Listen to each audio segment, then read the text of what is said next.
Hello everybody, how are you doing? Então, pessoal, tem algo aqui que eu já tenho preparado há algum tempo, já tem bem mais de um ano já isso, que são alguns materiais que eu comecei a elaborar e que ficou aqui, mas que eu nunca tive a chance de colocar para fora e apresentar isso para alguém. Então, eu queria apresentar para vocês esses materiais aqui, que falam um pouco sobre o início, são as bases, os alicerces de como você estudar a anatomia em inglês, de como você entender terminologia médica em inglês e como é que isso serve na vida real. Então, eu vou apresentar isso para vocês em alguns episódios aqui. Vai ser exclusivo para o pessoal que me segue aqui, então eu quero fazer isso assim de uma forma bem intimista, vamos dizer assim. Então, vamos lá. Eu fiz uma apresentação aqui, eu vou apresentar para vocês no final todos esses escritos aqui que eu já tenho há algum tempo, vou corrigi-los e deixá-los prontos para que vocês possam acessar e ler a qualquer tempo que vocês queiram. Então vamos lá, eu fiz uma pequena apresentação aqui e eu vou falar um pouco sobre hoje, sobre as bases, sobre o começo do estudo da terminologia médica. Então, espero que vocês estejam prontos e vamos lá. Eu chamei esse primeiro módulo de Getting Started Medical Terminology, ou iniciando na terminologia médica, e aqui está o meu nome aí abaixo para você saber quem eu sou, se por acaso você está vendo esse vídeo aqui com um link que alguém te enviou. Então, vamos ao que interessa. Getting started na medical terminology. Por que é importante a gente estudar isso aí? Então, eu acho que o início de tudo é você saber para que é que serve alguma coisa e por que é que você deve aprender, para você poder de fato ter uma compreensão mais vasta sobre a importância dos pequenos elementos que estão envolvidos. Primeira coisa é para você padronizar a comunicação. Você vai falar às vezes com uma pessoa que é um nutricionista, uma pessoa que é um educador físico, um enfermeiro. Então, se todo mundo estiver, como a gente fala em inglês, na mesma página, a coisa fica bem mais fácil. A segunda coisa é para você facilitar a localização de estruturas anatômicas.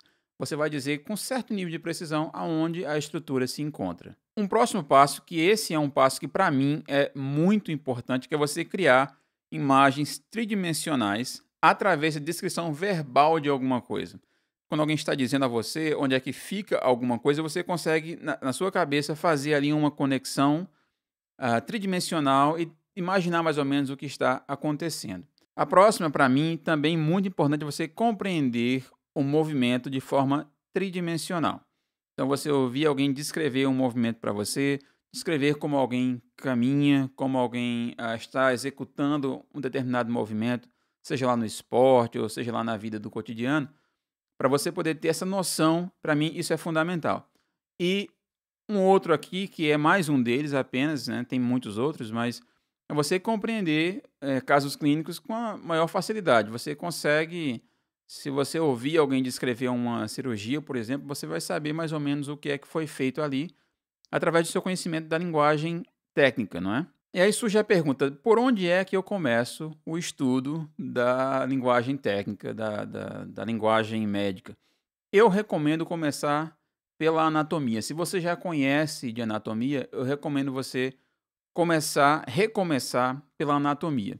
Na minha experiência, isso aí, de fato, é o mais válido, é o mais fácil de você linkar as coisas e você vai caminhar com passadas mais largas aí no entendimento, na compreensão do conteúdo. Então, eu começo por eixos e planos. Eixos e planos. Eu acho que isso aí vem lá da aula número 1 de anatomia. Eixos e planos. E isso é uma coisa que a gente deve enfatizar sempre a importância dos eixos e dos planos. É sobre eles que nós iremos falar hoje.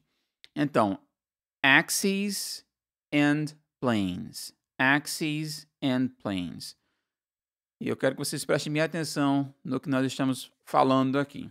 Então, eu escrevi aqui um pequeno relato de algo que eu costumo me deparar de vez em quando assim na clínica. Esse tipo de caso aqui, eu vou ler para vocês. During the performance of lumbar movements in the sagittal plane, the patient started reporting peripheralization of lower extremity symptoms. With further repetitions, there was marked muscular deficit at L3 myotome, as well as decrease in sensations on the lateral malleolus. The implementation of frontal plane movements with pelvic glides away from symptomatic side produce decrease in the loss of sensations and gradual return to normal muscle performance on the symptomatic limb. Então, vamos ver o que é que isso significa em português. Então, o que eu escrevi aqui foi o seguinte: durante a performance de movimentos lombares no plano sagital, o paciente começou a reportar periferização dos sintomas na extremidade inferior. Com seguidas repetições, houve um déficit muscular significativo no miótomo L3, bem como diminuição de sensação no maléolo lateral.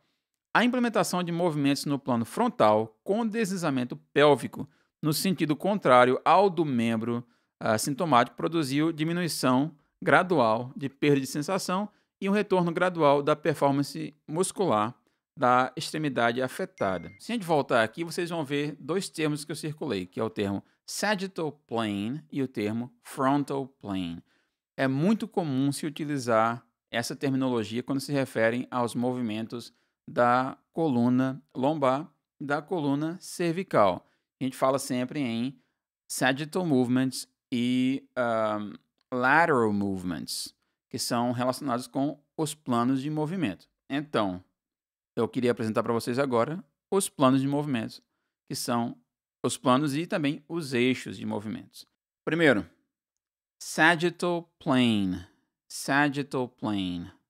Segundo, o coronal plane, também chamado de frontal plane. E o próximo, o axial plane, também chamado de transverse plane, E o sagittal axis or anterior posterior axis. Aqui está um detalhe.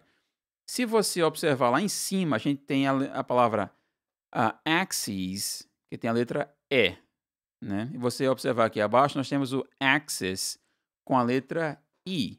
Então, o axis de cima é o plural. Então, é axes, is. Enquanto aqui de baixo, axis, é mais o E, axis. Então, nós temos o sagittal, que é o anterior posterior axis, o transverse, ou frontal axis, e nós temos o vertical, ou longitudinal axis. Lá na Inglaterra, lá para aquelas bandas lá, às vezes eles usam o termo longitudinal, ao invés de longitudinal.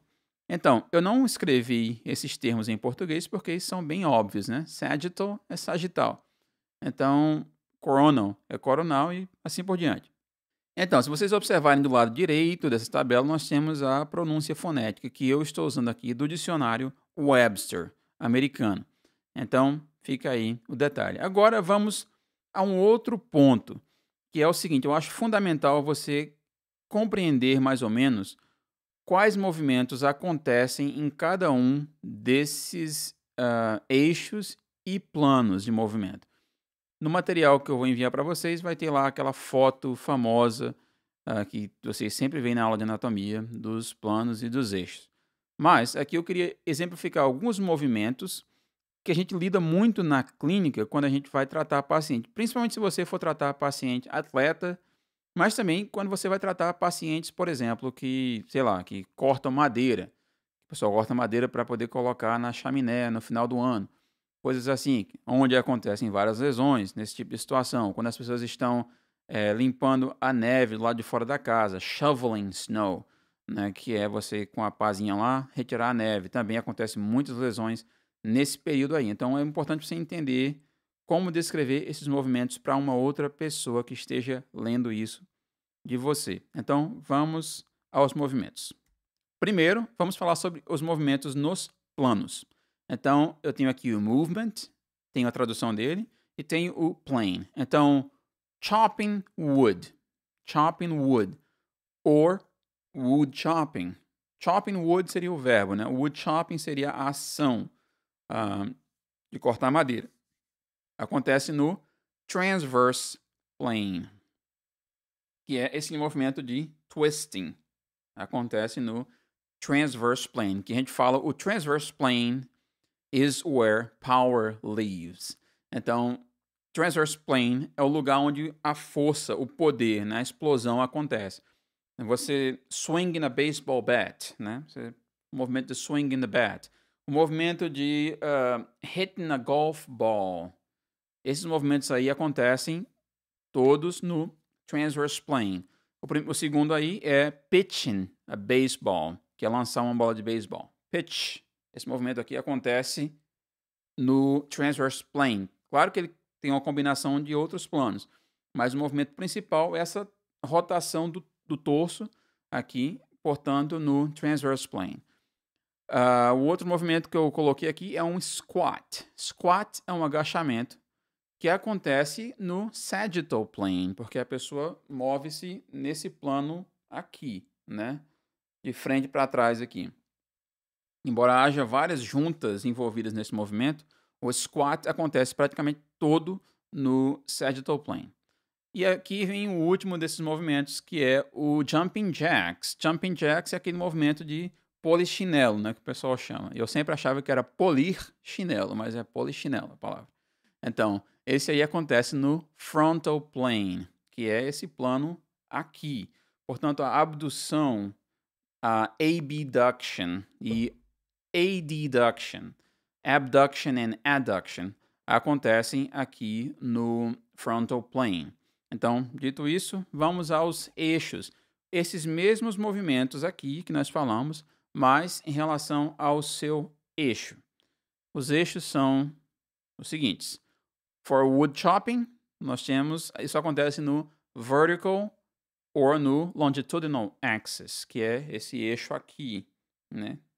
Que vai aqui da cabeça até a ponta do pé. Então, quando você gira um taco de beisebol ou quando você lança uma bola de beisebol, você está girando em torno desse eixo que tem aqui. Então, esse é o vertical axis.